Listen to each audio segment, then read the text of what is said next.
To that. Well, I have two fears when it comes to getting into the kitchen and doing some baking. I have a fear of yeast, David. I don't know why it is. And I have a fear of making candy. So you're going to help me out with that this morning. It's very easy. What are we making? We're going to make some Christmas almond butter crunch this morning. Oh, that sounds delicious. Don't go away. Christmas almond butter crunch when we come back.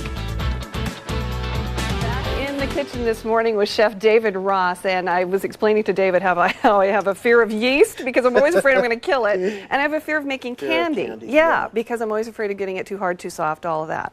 It's really very simple. The fear, I think, comes from wondering if you're going to get the candy to the right temperature. Right. Which is very easy with a professional candy thermometer. This is a really nice one, too, that you've brought in. I mean, it looks like something you pulled off the side of the house. It actually is a little bit more expensive than what you'll find in the grocery store.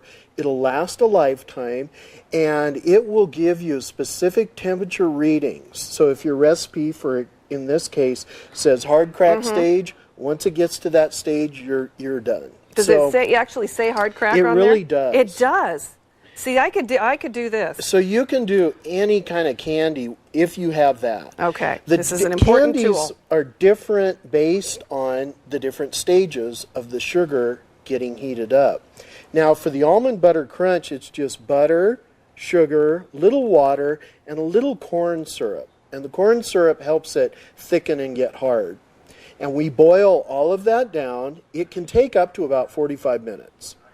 Once it gets to about 250 degrees, that takes about 30 minutes, and then the last 10 to 15 goes up to 290. That's when we have to start working quick. Now, that's the other thing I think, Teresa, that scares people a little bit about candy is once it hits that certain stage, we have to move really fast. Okay, and you want to be careful, too, because we are talking about really extreme temperatures. Right. So if there are little ones in the kitchen, boy, keep them back from the stove because it can do some serious Whenever damage. we're working with sugar, because it gets hot and caramelizes, and it can really burn. It sticks, yeah. It'll stay right on their little fingers. Okay, so you've got that part all done for us, which is what is in the pan here. And what I've done is with just a cookie sheet with some parchment paper, I sprayed with a little nonstick spray. That just helps to ensure that we're going to release it from the parchment. Oh, because I always have trouble with that too. Now there's a lot of butter in here, so it would release, but that's just a little more insurance. Well, and you can just pull that paper up and break off your pieces. So we've gotten to 290, our hard crack stage. We then add a little bit of chopped almond, and then we immediately pour it out onto the cookie sheet, let it spread real thin, and then we work real fast, and we're going to do our coating. And what we've got here is just some melted milk chocolate chips.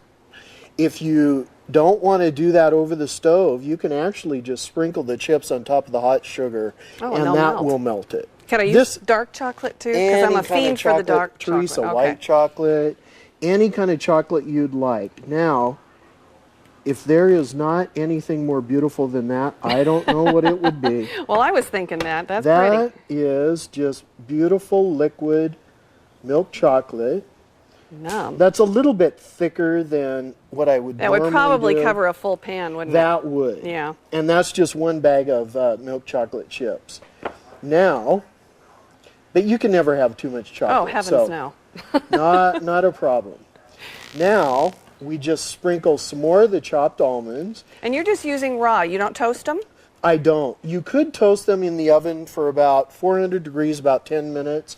Add a little color to them and a little more flavor, but you really don't need to. Just I love this idea because it could be given as a gift. You could break this off, put it in a decorative tin. It's a wonderful idea.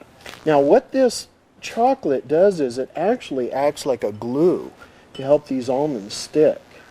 And we just pat it down a little bit. That'll cool down in about an hour. Okay. And you're right, it's a great gift, just wrapped loosely in parchment and put in a decorative tin. You know, we save tins every year. Oh, absolutely. That's kind of regifting tins, but... Well, we'll let that cool down and we'll get a little taste coming up at the end of the show. I look forward to that. And our decorating the outdoor home is coming along.